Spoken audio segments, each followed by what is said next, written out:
IVM.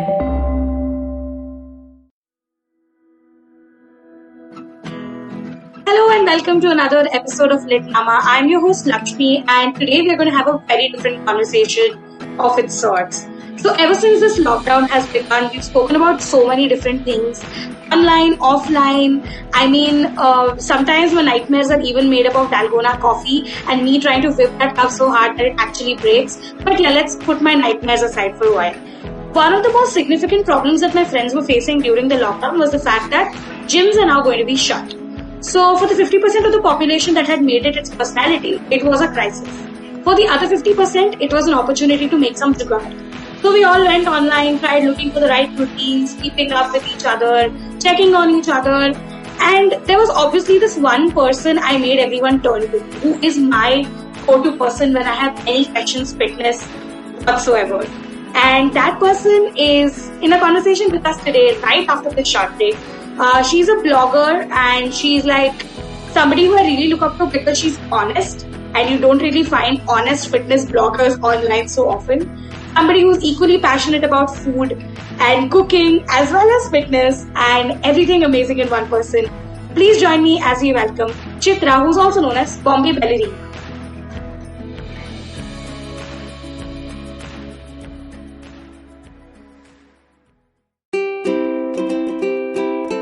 How many times have you motivated yourself to improve your sleep, or lose weight, or be more productive? How many times have you failed? Hi, my name is Ashton Doctor. Tune into my show, The Habit Coach Podcast, where we focus on creating small, tiny habits to improve your life instead of those big, impossible tasks. So make listening to me a habit every Monday, Wednesday, and Friday on the IVM Podcast app or ivmpodcast.com or on your favorite podcasting app. Hello, Chitra, and welcome to Lit Nama again. This has been crazy because the last time we were recording, we were in the studio, we had a nice pre-game conversation, and I remember us jamming over all the most weirdest fitness things we've read on the internet, and it was crazy. That's And true. just welcome, and how have you been doing? How's lockdown treating you? Thanks. Well, lockdown's been a little bit of good, a lot of me clawing at the walls, honestly. So I've been quarantining alone, and it's been, I think, Okay. 80 days now because my workplace went into quarantine a lot sooner than the government announced it. So I think I'm on day 80 or 82 or something now. And that's a long time to go without any human Yeah. interaction, or rather, my the only human interaction is with the kirana store guy and my pav wala. And I've realized they're really great guys. I mean, they can have some really fun conversations. Besides, Wow. other than that, thankfully, I think while I'm in an area that is unfortunately home to a lot of containment zones, so it's a bit of a hotspot, but I think I'm just thankful that there's still provisions available. I've managed to stay safe. I'm healthy, and you've got to acknowledge that privilege. I'm in a place Yeah. where I can step out to a corner, get my stuff, come back home, and then just sort of lock myself indoors. And I've got electricity, I've got Netflix, I've got high speed Wi-Fi. I'm pretty much good to go for a while. That is so great because I think one of the primary things that the lockdown has taught us is to understand our privilege, which Absolutely. is something that like most of us used to take these things for granted, and now we're sitting here thinking, "Oh my God, thank God for internet." Exactly. We would have been crazy otherwise. Oh my But God. another very interesting thing that you've been doing, I mean, this is something you've done for ages, so like it wasn't new to you. But we both had our lockdown birthdays. Yes, we did. And yeah, I mean, it was crazy That's because, cruel. That's cruel. I yeah. demand a refund. No, so this was a very interesting message I received from a really, really old friend. And she was like, hey, happy birthday, do not count this year, it does not count. I'm good with that. So I kind of approve. I don't know if that's the right way to go. No, absolutely. But For all intents and purposes, I'm still 34. that is so cool. But also, can we talk about how you've done a very, very big thing for me in my life, that is reintroduced me to the love I had for spinach. I'm so glad. I've been getting that a lot. And I did not think it would make me this happy. Yeah, I mean, I think my journey with spinach was that there was this one point in my life where I was obsessed with palak paneer, Hmm. and I was obsessed with spinach soup, and then I just forgot about it until I saw it on your stories and you stir frying it, and I was like, oh my god, I want to eat spinach, and I just like the next time I went out, I sent you a picture saying, hey, listen, I got spinach, and it's crazy what can spark a story, right? Because I don't even think when you were cooking, you ever thought that so many people are going to start getting back to me over food. I did not, but I am honestly so happy. You're not, you were I think, the first person who sent me that message saying you've started buying more spinach and broccoli. And since then, I've been getting so many DMs. And I did not think it would make me as happy as it does. But honestly, I'm thrilled. I am so thrilled that people are turning to healthier food options and are genuinely excited about it. I mean, I know I honestly get very emotional when I go to the corner, the vegetable thela, and he's got broccoli. And I'm just sort of running towards him in slow motion, like, Bhaiya, you've got broccoli. Give it to me. And Oh my god. it's just amazing that I'm not alone in this anymore. Yeah. And it's so interesting, right? How broccoli has made its way to our corner ke kirana walas. I know. Because initially, like, I think that's going to be kale after a while. Do you think so? Oh God, I hope not. I hate kale. You hate kale? I hate kale. Okay, that makes two of us. So that's great. It's so funny that now that you said broccoli, I started thinking about how broccoli was a thing that I had to go to a nature's basket to buy initially. And then I started seeing it next to exactly where cauliflower is kept. Mhm. In like every sabzi mandi. And that's so interesting. That being said, it reminds me of how even fitness works then, right? Because there was a time when protein powder was a supremely a major thing. Like if somebody has protein shake before gym, oh my god, it was a quote unquote thing. I And know. now It's like you're it's serious about this. yeah. I guess that's how I equated it. Yeah. Like if I see that one person with a protein shake bottle in the gym, I used to go like, oh my god, this person is really serious about their body. And now it's just become so common that I see people discussing what flavor of Gatorade works best. Wow. And I was just like, okay guys, I got here really quick. But I feel one thing that has been really easy for you, that has been difficult for a lot of people outside, is working out during the quarantine.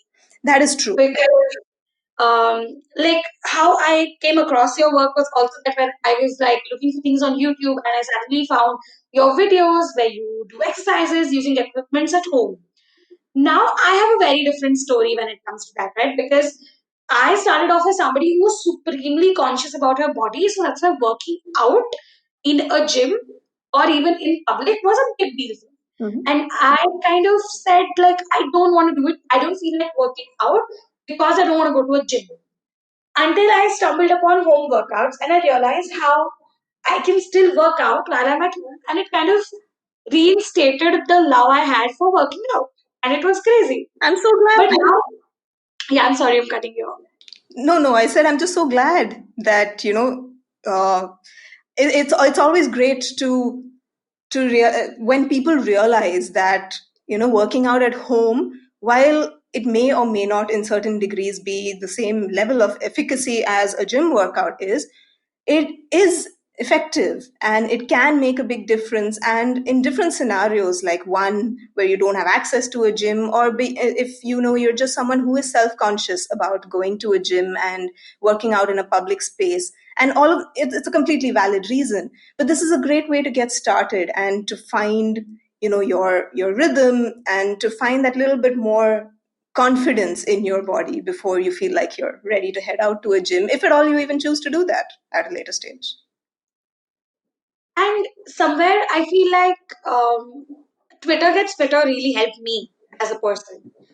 Not because I actively participated in it, but I was actively watching it from the fringes and going like, oh my god, I want to do something like that. and I didn't technically jump on the bandwagon, but then I came around at some point. Yay. But how did Twitter get Twitter started? Twitter Gets Fitter honestly started. It was a bit of a fluke, and I keep saying this, and I don't think people believe me, but it's the truth. So rewind to November 15th, 2016. Oh my God, it's been a long time. But yes, November 2016, and I wake up and I realize, oh my God, it's 45 days until New Year's, and I've just let another year go by where I haven't followed through on my fitness resolutions. And I know I'm not alone on that, but it was really getting to me, and I was a little well upset with myself.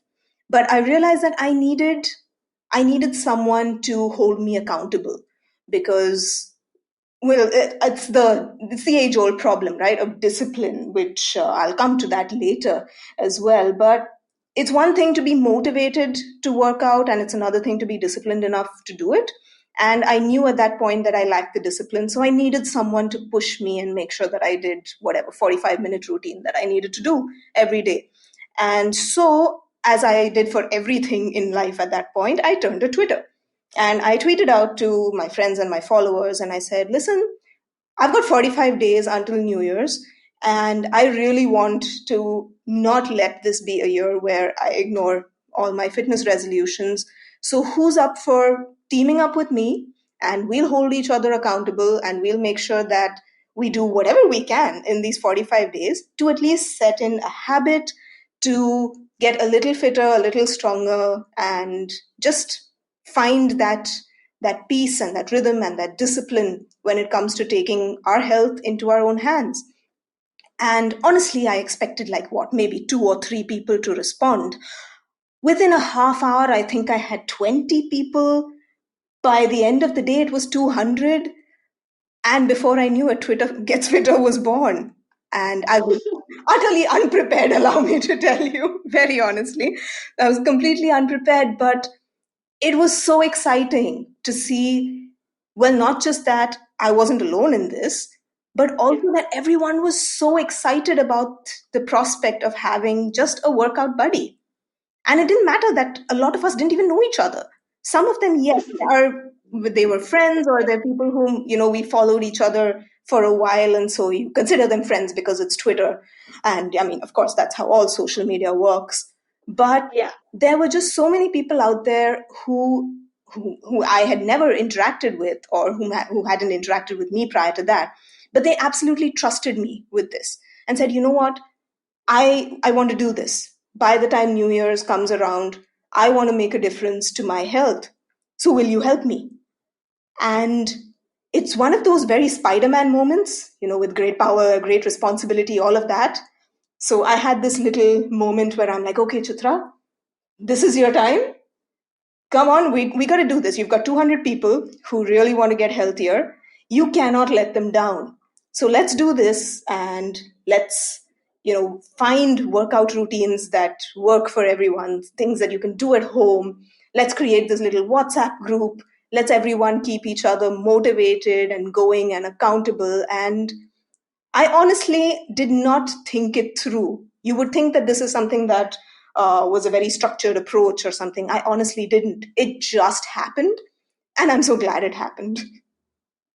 I think this is hands down one of my most favorite origin stories ever because it's like a perfect arc. Like that should be made into a film because initially, I always imagine you like this teenager walking through a college high, like a hallway, right? Mhm. And you're just looking around, thinking, how can you make a difference? And all of a sudden, you're Spider-Man. So I mean, there is no better metaphor to say anything about that. But one of my most like the curiosities I've had around Twitter Gets Fitter is this latter part of the conversation, right? So when you knew that you had all these people, like you said, and you knew you had this responsibility, Mhm. how did you go around devising the proper 45-day routine? Like, did you have like any guidelines on top of your mind, or did you just like freewheel into it? How did it work out? So, in the initial days, honestly, it was a lot of research and reading because, again, Spider Man moment. And I realized this is people's health and their bodies that you're talking about, and you do not want to take this lightly. So I spent a lot of time reading up about home workouts, about the proper structure to a workout routine, how you should do a split between upper body, lower body, all of those. I must have explored I don't know how many different fitness channels, from bloggers to certified trainers, and it was just collation of a lot of information, distilling it all down. And I spent a lot of time actually trying out different workouts to make sure it's not something that's going to be too stressful, b to maybe strain a joint or something if it's done improperly, or if the risk is higher of possibly straining a joint. And it was just honestly those first, I think, 2 to 3 weeks in the entire 45-day period was just me spending most of my day online researching. Luckily, I had the time to do all of that back then, and I had to make sure that when I sent out a routine the next morning, I had done it myself, and that I knew it was something an absolute beginner could do, something that wouldn't, well, for one, upset your downstairs neighbors. Though, admittedly, we had a few of those. There was a lot of jumping in that first round. But yes, it was things that you didn't need equipment for. It was things that an absolute beginner could try and not be intimidated by. I didn't want to throw routines out there that would make people look at the plan and say, well, you know what, maybe this one's not for me. Hello, potato chips. That actually sounds like something I would say, but okay. Honestly, I've said it before. This is such a personal attack. It's like these crunches are better. Yeah. No, I think that was me initially when we started with planks. I started doing planks the first time, and I was like, oh my god, this is physically impossible. I cannot do it. So every time there's a plank exercise, I'm going to stand aside. Then I started watching your videos, and where you spoke about how you can replace a lot of exercises if something doesn't work out for you. So, if, for example, a certain amount of weight does not work out for you, then you can maybe try without the weight or some simple changes here and there. And those started really helping me figure out, like, things as I go forward. Right. But another thing that I wanted to ask you is the idea of home workouts again, right? So now that is a huge rage again, thanks to the lockdown. And I read this post somewhere that all these home gym kits from Amazon got sold out the first day deliveries began across the country. I'm not surprised. And yeah, with that being said, how did you even when you were personally going through this entire journey, like you said, you tried every workout ever to kind of like figure out what works for people. And you were reading a lot of things, right? So, and you're also a blogger. So, like, you come from this very, very mixed space where you blog about fitness, you blog about a lot of other things. You also started Twitter Gets Fitter, and you were actively reading what's being written about fitness across the world. Do you feel like there were some things that were too problematic or some things that boggled you? How did people come up with that? Because I feel like there's a lot of like confusion when it comes to fitness because we blindly believe whatever we read because it's like WhatsApp University, right? So if somebody tells you intermittent fasting is your thing, you could go for intermittent fasting. But then somebody will not read you out the subtext that intermittent fasting does not work if you have certain health conditions, for example. Then you need to work your way around it. Did you come at crossroads like these and how did you get out of them? I did, very honestly. Like you said, it is a lot like WhatsApp University, where there's just so much information out there. And a lot of people aren't taking the time to verify or to even judge whether it's what will work for you. And unfortunately, the information out there is a mix of both. There's a lot of stuff which is honestly just quackery. And there's a lot of stuff which, while the science is solid behind it, it may not be what's right for you. So I've done the whole gamut of like not even just trying all the workouts.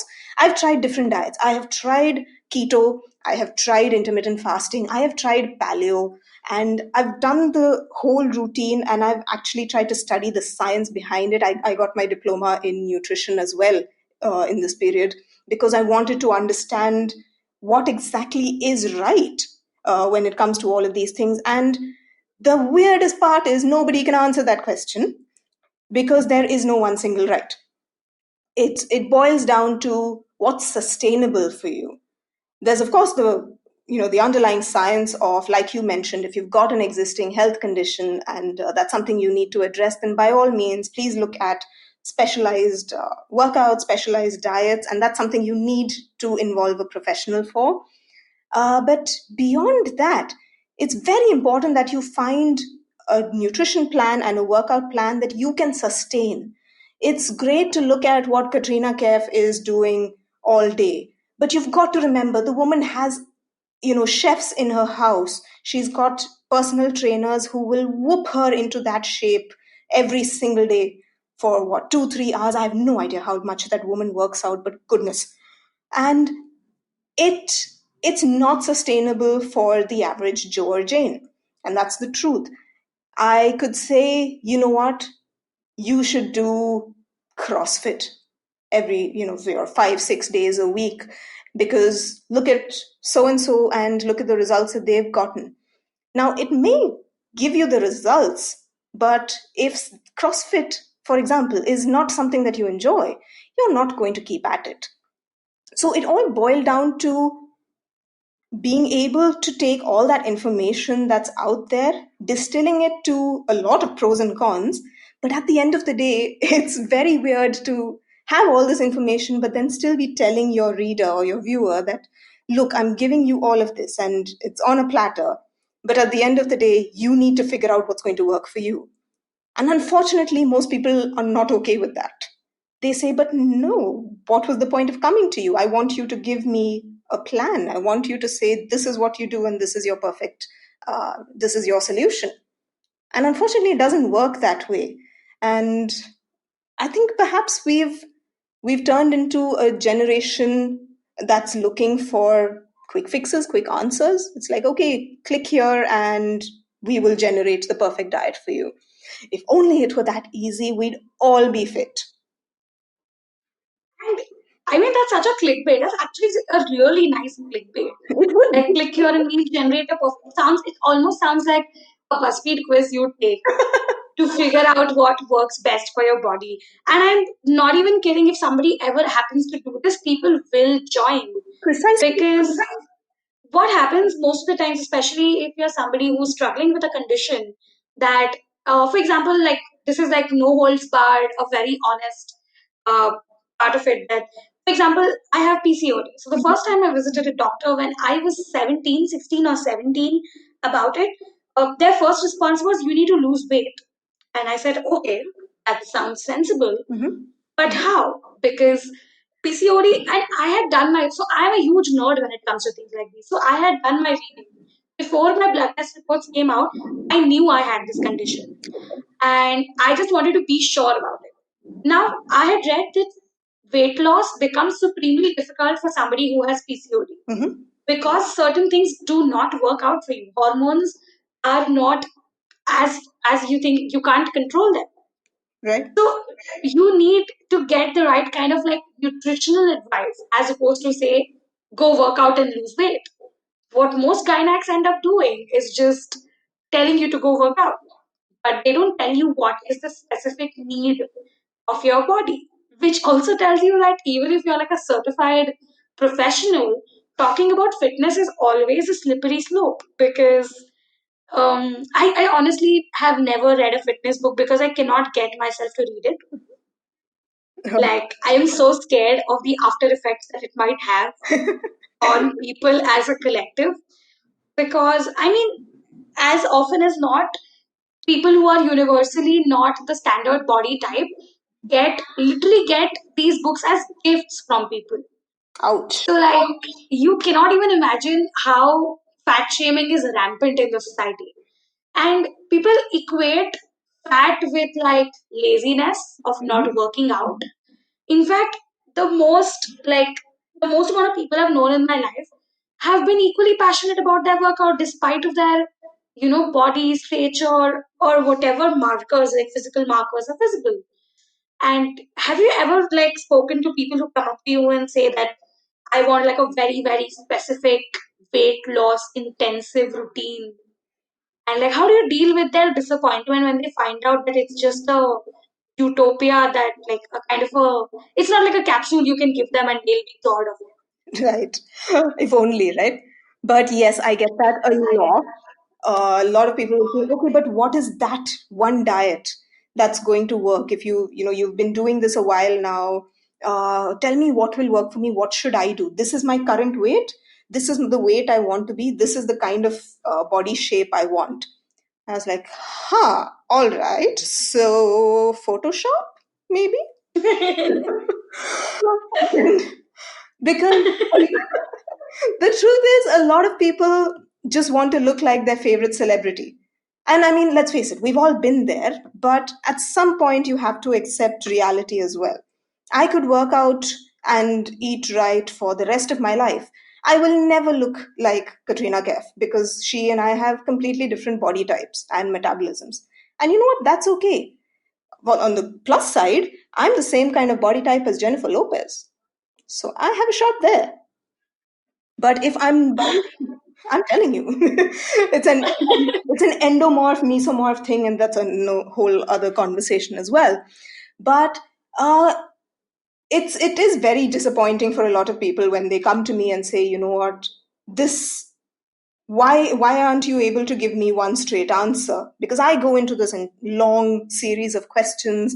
I ask them to try things for a little while and then come back to me and tell me how it made them feel. And they don't understand that. Because my question is, okay, you tried this diet. How did it make you feel? Was your body happy? And it's like that doesn't compute. They just look at me saying, what do you mean? What do you mean my body happy? What? I'm like, just that. It's that simple. Did it make your body feel happy? Did you feel at ease? Was your digestion better? Did you feel calmer? Did things and life in general feel easier when you were trying these things? And it's shocking how many people don't even make note of that or even think Yeah. about it because it's very subjective. Literally, the old cliche of everybody is unique. It's true. We're all different, and it's very important to find what works for you. For instance, you mentioned PCOD, and yes, it is. It makes it very difficult for women to lose weight. And what is horrible about it is also that because PCOD is an inflammatory situation in your body, a lot of times working out too much is actually going to make things worse because you're Yeah. causing more inflammation in your body, and that frustrates the woman. And she's wondering, you know what, I'm doing all of this, I'm working out, I'm running god knows how many kilometers a day, and I'm still not losing weight. What's wrong with me? And it's not that anything's wrong with her, it's just that she's not doing what's right or what would help her body in that situation. Correct. I feel like there's this like at Now we try to figure out what narratives exist around things, right? So one of the reasons why I primarily wanted to speak to you about fitness is every passing day on social media you're bombarded with influencers, with people, and this entire ideal self and virtual self, Mm-hmm. quandary that you're stuck in, that you want to project yourself as somebody, but you are somebody, and sometimes in those two bodies, there's like a huge rift, and you generally fitness somewhere fits exactly between that rift because. As much as I see now developing narratives about being comfortable in your own skin, which is very essential, at the same time you have all of these other narratives which talk to you about how like slimming piece, right? Or like take a certain teddy bear shaped pill and it's going to change your life and make your hair look better. As if, I mean, I can't even rationalize certain things I read online about fitness because, and honestly, like parents are super vulnerable to it, right? So a lot of times I see kids today who are put on diets And those are not diets which are like complete your entire nutritional requirement. Those are diets that ask them to say not eat cheese, or don't eat crackers, or don't eat this, don't eat that. And I'm just, at some point, I'm just like, I'm grateful that there was no fitness craze when I was growing up, because I could eat whatever I want in peace. Yeah. That doesn't seem to be the case anymore.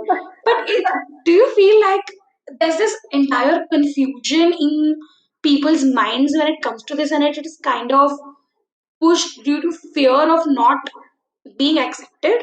As weird as that sounds. Actually, I think you're spot on.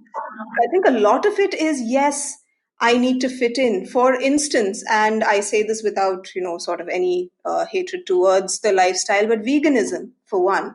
I think a lot of it, while most people do it for the right reasons, for whatever it's the love of animals, or it's something that works better for your body, whatever your reasons may be, they're entirely yours to follow.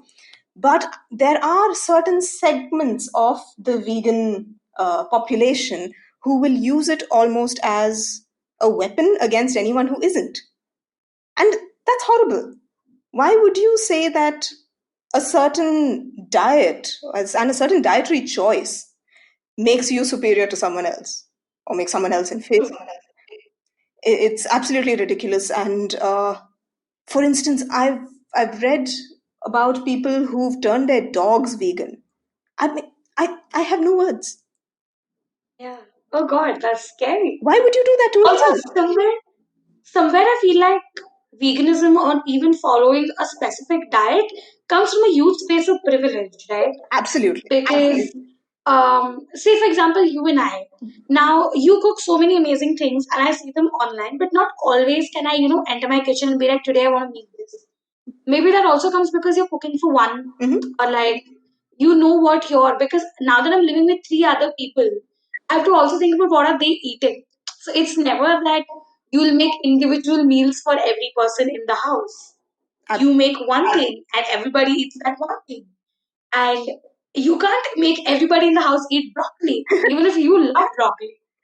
So sometimes I have to, like, I literally am not even kidding you. I see a recipe on your story and I'm like, I do want to have this. So I schedule it. I tell my mother, please do not make lunch for me tomorrow. I'm going to cook this, this, this. And that's how I work my way around it.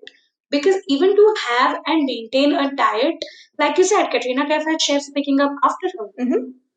And you need that kind of privilege for veganism. Honestly, for the place I stay in, there is no soy milk, at least for like the 1 kilometer radius around. Right. So let alone finding an almond milk, Oh, which God. is further away. Also, There is no nature's basket here, at least like till mhm. 5 railway stations away. So you just can't imagine the amount of privilege fitness also has with it, because you need like designated space and all of that. But that being said, I've seen a lot of people work out despite everything. Like, even when I go to the gym, I see a lot of people who are sometimes still in self doubt, Mhm. and sometimes it's too visible on people's faces, but they're still trying. And I feel like at some point, we as a society have stopped giving importance to taking the first step or just like trying. Like, appreciation, I feel like rather than putting all of your appreciation and approval for a person at the end of the line where they're finally quote unquote fit as you deem fitness to be, I feel like all the appreciation should actually come at the point where somebody starts working out, because that's when they need it the most, right? Absolutely. I think you've said it beautifully because we all expect to walk into a gym and see chiseled bodies. But the point is, like I think you put it beautifully, where you need to appreciate the person who's starting out on their journey as well. You need to support them if they're feeling a little self-conscious, if they're still Correct. finding their way around and trying to understand. Like I know a lot of people who will come to a gym, and not every gym offers trainers, etc. when you're first starting out, and they're just standing there and they don't know what to do, and instead of actually stepping forward and helping, you can see people give them side eye and they're just chuckling at them. And I just want to turn around and tell them, you know what? It was your day one some time ago as well. Correct. We all have our first day at the gym, and we don't all walk in knowing exactly what to do. So, absolutely support the person who's trying, who's taking a step. If you can help them, great. If you can't help them, at least don't put them down. I agree. And I guess on that note, we should go into our really, really short break and come back to speak more about people and fitness because that is a conversation both you and I can't stop having. That's true. Perfect. Hey everybody, welcome to another amazing week on the IBM Podcast Network. If you aren't following us on social media, please do. We're IBM Podcast on Twitter, Facebook, and Instagram. I would like to thank our sponsors this week, Paytm Money. Guys, it's been a really, really cool week. We've had a ton of interesting stuff come out. We had an episode with Kunal Shah on Cyrus Says. We've had really stellar episodes on Pesa Vesa, Advertising is Dead, Filter Coffee Podcast, on Empowering Series, all over the place. Definitely do check it out. I'm sure you'll enjoy what's been going on this week. And with that, let's just continue on with your show. Welcome back after the really short break. Now the things have gotten really interesting because we started talking about people, right? And there's this whole species, if I might say that, of people who think going to gym is everything. And I don't mean it in the wrong sense. I mean it in the sense where, for example, when you go online and you see people's profiles on like dating apps, and they're like, "Oh my God, you don't go to a gym?" I mean, they won't ask you if you're working out. They will ask you if you go to a gym.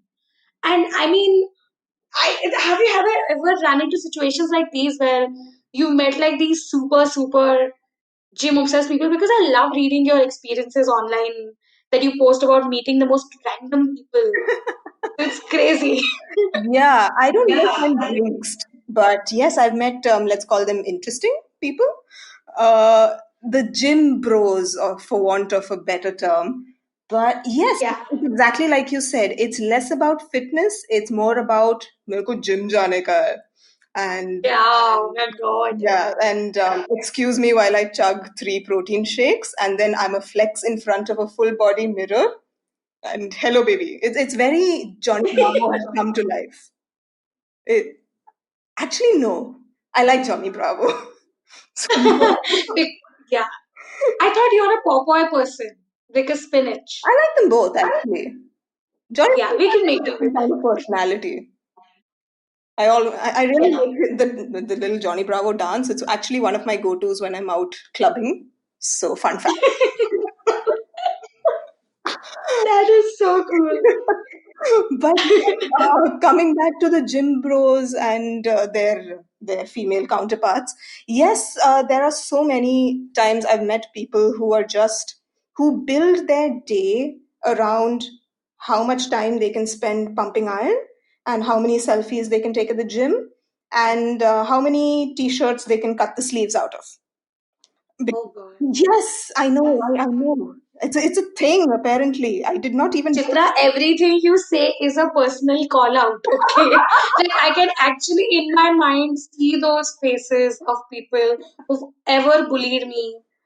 Because I'm not even kidding you, right? So I met a friend of mine after a really long time. Mhm. And I feel like somewhere he was responsible into me going back to the gym because he was like, hey, listen, it does not matter. Everybody has their own insecurities at the gym. And so, like in my complex, there are these two boys who I usually end up going to the gym with.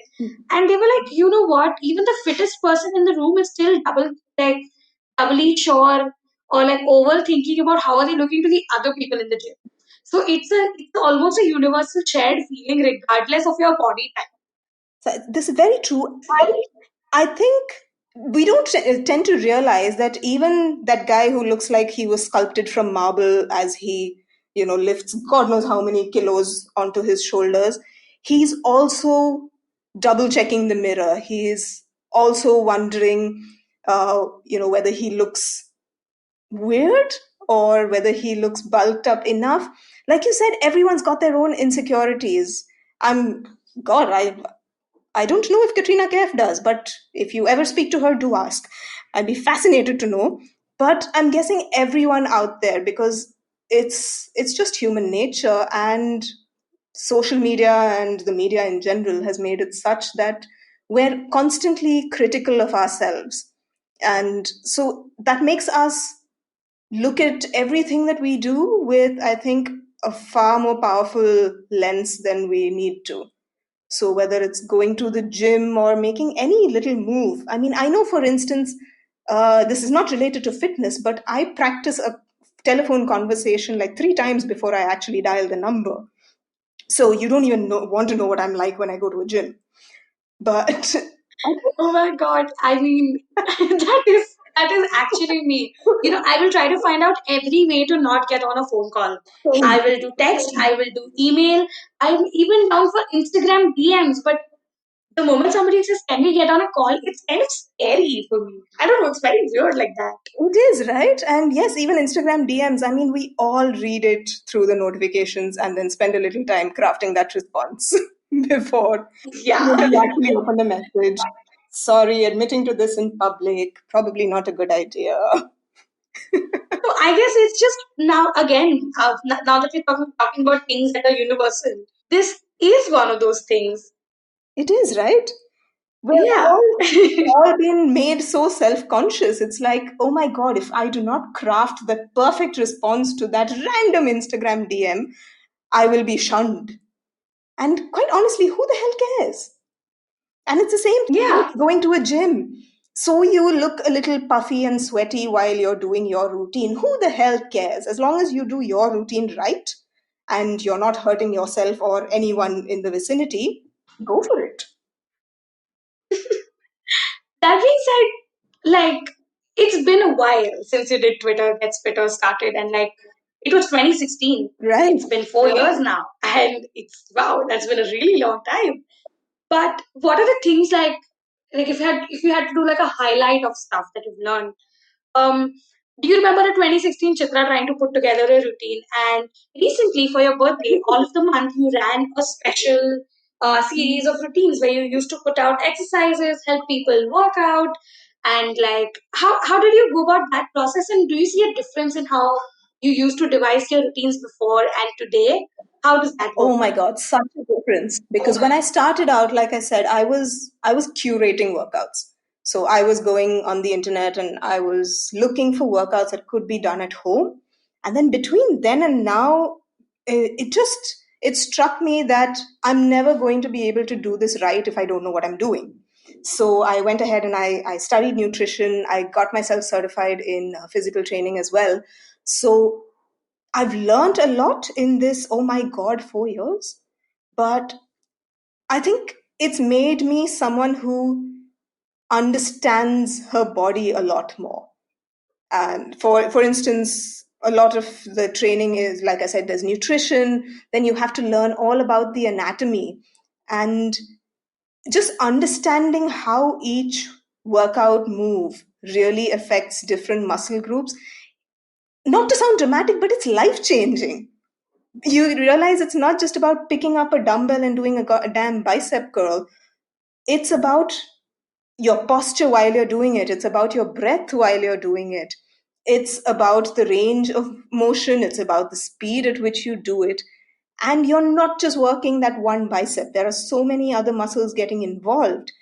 And it really changes the way you look at a workout and how it changes the way you build one for yourself or for anyone else. So now when I build a workout, like for instance the April workout series that I did, I each one was devised in such a way that it targeted all the muscle groups in that routine's target areas in on different planes of motion. So it's not just about building bulk or leaning out or either way. It's about actually strengthening that muscle group. It's about making sure your range of motion is benefited. It's about improving your mobility. It's about optimizing your body's movement, not just the way it looks, but the way it performs, the way it feels. So I think that's been the biggest difference from when I started. When I started, it was all about, okay, I have to lose X number of kilos or X number of inches, etc. Even though we started out as it's actually been the ground rule of Twitter Gets Fitter since the day we started is no weighing scales. So we don't check our weight. I only check my weight once a year when I go in for my annual physical checkup. Other than that, I have no idea what I weigh the rest of the year. But I think it's going to be a this line that you just said, I'm going to chop it up and send it to my mother and make her throw that goddamn weighing scale out of the Please do. house. And we have the analog one, right? So it keeps going back and forth by itself, and you got to fix it every time you're supposed to weigh. And like, yeah, it's a Hey, experience. It's an entire process. I hate weighing scales now, and it baffles a lot of my friends who are, also interested in fitness and who are very dedicated to their routines. It baffles them that I have no idea how much I weigh. And I said, you know what? It doesn't make a difference what I weigh. It matters how I feel. It matters if I'm healthy. It matters if, hormones and muscles and everything are doing the jobs that they should be. So I think those are the kind of evolutions, I would like to call them, that have happened between beginning of Twitter Gets Fitter Chitra and 2020 Chitra.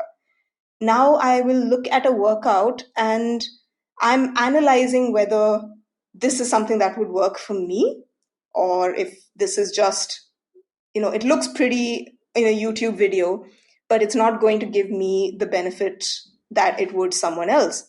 Like for instance, I've got great lower body strength. I have to really work on my upper body. So while I can do all those squats and multiple, lower body kickboxing routines, etc., those are great. Those are easy for me. But for me, I want to find something that's going to challenge my upper body, which you don't find as much designed for women, unfortunately. Everyone's focused on let's build that booty. And hey, I'm Mallu. I was born with a booty. I don't need to build it anymore. Can we build my shoulders, please? Can we help me lift a goddamn suitcase? My booty's doing fine. So it's things like that. You start looking at workouts as more than just, oh my God, this celebrity does this workout and hence it's what I should swear by. No, you need to understand what your body needs. You need to understand which muscle groups need strengthening, which need stretching, which need just a whole lot of TLC.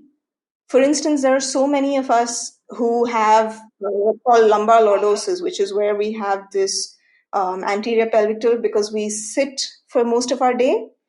But it's just become this lovely Instagram thing of, oh, look, I have a booty because my hips stick out. No, sweetie, you need to really be strengthening your glutes and your hip flexors because that's not a good thing. What you have is not a booty. What you have is chronic pain waiting to happen. And I think that's what's changed. I no longer look at Instagram fitness models and say, oh my God, I wish I looked like that. I'm just looking at them and thinking, oh, honey, no. Wow. I guess that perspective does come around, right? I mean, wow. Yeah, it makes so much sense now because every third day I see a new fitness model who goes quote unquote Mhm. viral, right? And I mean, I'm all for listening to different people, different narratives, but somewhere I feel we should also look at culturally what is made in what sense, because I feel like certain workouts do work out for a certain group of people, which might not work out for you. And it just does not end at saying that. It's also about how fitness is generally packaged. Because, for example, when I look at your work and I look at your account, I see you having fun. I see you dancing. I see you cooking what you like. I see you proportioning your rice to your broccoli because you want to consume one food do more than the other. I see you making those choices, and that kind of tells me fitness is not supposed to be this like the Sisyphean stone that I, lug up a hill and then it comes back down with me. I mean, it can be a fun thing. And I remember this very clearly because recently, when the lockdown and everything began, and I put up a story saying, I started working out again, you had texted me about it. And I was like, hey, that's how it's supposed to be. You're supposed to hold each other up in the process. And I mean, feel that burn together. Somewhere I feel like you become a kind of a sadist when you get obsessed with working out, right? Because the more a workout affects you, the happier you feel This is about it. true. Like, yeah, I've woken up on days where I can't feel my shoulder sometimes for a while. And I'm like, oh, okay, that thing really worked out. It's crazy, but yeah, there's a lot of other questions there that how do you look at the form and all of those. But now that you're sitting in a space where you also write, so you also know how marketing works, you also know how blogging works, and you also have been an influencer for quite a while, as much as I don't know your relationship with that term. Um, but what do you feel about like, what do you think should change about how fitness is packaged on Instagram? Well, for one, I've never really resonated with the term influencer. In fact, I have colleagues who actually use it to sort of pick on me or, you know, uh, Yeah, that's yeah. why I just put it Yeah, in quote it's and just quote. it's a fun little giggle on a work call. Anyone says influencer and they'll just go, "Oh, hello." But yeah, I think so. Where it comes from, well, yes, you like you mentioned, there's the fitness, there's the blogging, there's the marketing, which I mean that's something I do for a living. Then there's the fitness, which is something I do to live. And I did not mean that to sound as poetic as it did, but it, it. It's lit, Nama. Poetry Oh is yay! allowed. But so it does put me in this position where I'm also sort of evaluating what content to put out because there are moments where I'm torn because there's the marketing side of me saying, you know what, if you put out this sort of content, you'll have higher engagement, you might get another 100 or so followers or whatever. And then there's the fitness blogger me who's saying, you know what, I don't care. Uh, just put out what's actually real. And I'm so glad that I've been able to listen to fitness blogger me because it's very easy to put out content which is not relevant to your audience but which will look pretty, and that's not the kind of content I want to create, at least. In terms of what should change when it comes to fitstagram, let's call it, I think a lot of relevance, really. There's so many fitness bloggers and content creators, for example, from India, who will talk about making smoothie bowls and acai berry things and let me put kale in this biryani. Like, oh my God, no. This is not our food. While it's great, you want to eat that, you eat that. But no, it's very important to understand that you have to accommodate what is relevant to your audience. My audience is most likely getting their protein from, let's say, a chicken tikka or dal or paneer. If I'm sitting here talking about acai bowls, they're gorgeous, they're very Instagram worthy, but they are not relevant to my country, to my audience, to the people I want to reach out to. So I can make a pretty picture, sure, anyone can do that. But I'd rather be able to offer you a way to make your everyday food healthier. And it can be simple. Like you mentioned earlier, I portion my food out. It's what I call designing my plate.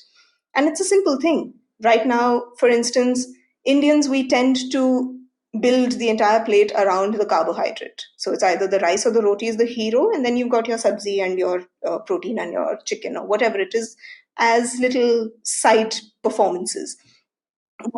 While it should be the other way around. There's nothing inherently wrong with rice or rotis, quite frankly. Unfortunately, they've been demonized, but again, that's a whole other conversation. The problem is more in how we design our plates. It's about portions. We should be eating more of the veggies and the meat or the whatever for whatever it is that you're eating alongside your carbohydrate, and have a little bit of your rice or roti to help complete that meal, not the other way around. And these are things that I feel are more relevant to the audience that you're speaking to. Tell them how to make their everyday habits better rather than trying to get them to develop a whole new habit. It's easy for me to say, oh, you should have an acai bowl, 3 times a week and make this very weird, very expensive recipe that you will have to shop for Nature's Basket at. And no one's going to be able to sustain that. And like I mentioned earlier, if you're really going to make a change to your health, your fitness overall, it needs to be something sustainable. So even if that means you're not changing what you eat, but just how you eat it, that's a huge change, which people don't realize. And I think that's what really needs to change when it comes to the kind of content that fitness bloggers put out. You need to really connect with your audience. You need to build relatable advice for them. And not just default to what looks pretty. I think that's also a very visual message, right? Because in front of you, in front of my eyes, I can actually visualize how you're trying to design plates and how does that work out. And that's a brilliant message to end this conversation on, because it's been crazy. Our conversation, yours and I, never end because we have so much to always discuss. And I mean, we've managed to keep it clean. And that's crazy, right? Because usually you and I are name That's dropping. true. And not in the bad sense. We don't mean it like we're not We love demonizing you people. all. But yeah, and that means that sometimes there's genuine confusion as to, who is the voice that you reckon with. And I feel like we need to start looking inward more. What what is the voice your body wants to listen to? Or maybe we should listen to that voice inside of us, which is actually prompting us towards the right decisions. But we just are so busy following the next big thing that it gets lost somewhere. And I guess a key takeaway from this conversation has to be to feel fit rather than looking or being fit as we popularly Absolutely. understand it.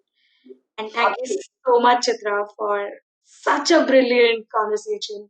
I'm always in awe of everything that you're doing, and I can't wait for you to make me eat more veggies by designing your plate differently. I'm not even kidding you.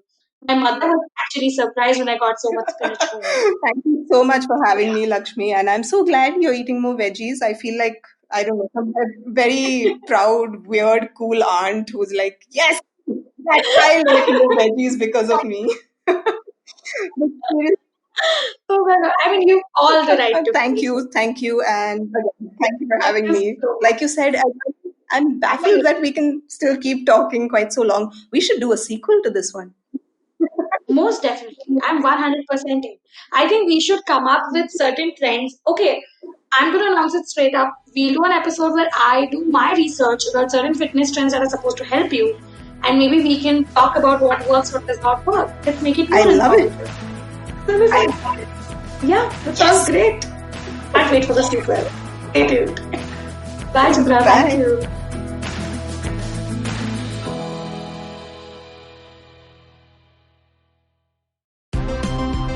Look! Up in the internet! It's a meme! No! It's a cat video! No! It's the Geek Fruit Podcast! That's right, we interrupt this riveting broadcast to tell you about our show, The Geek Fruit Podcast, where Tejas, Dinkar, and I, Jishnu, talk about everything in pop culture, including DC, Marvel, Star Wars, Netflix, and everything in between. You know how your friends hate it when you ramble about some nerdy crap and you just want somebody to listen to you?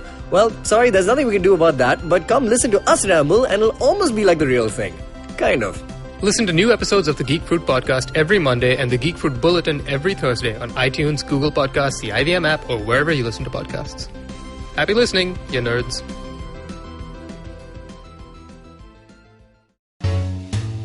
Hi, I'm Satyajit. Hi, I'm Racheta. We are from the Open Library Project and we host a podcast called Paperback. Paperback is a podcast where we engage with stalwarts and experts from various industries, suggesting non-fiction titles that contributed to their journey in a big way. We've had guests like Anjali Raina, Dr. Marcus Rani, Dr. Swati Lodha, Ambi Parmeswaran, Apurva Damani, and many more on our show Paperback. Find new episodes every Wednesday on IVM Podcast app, website, or wherever you listen to podcasts.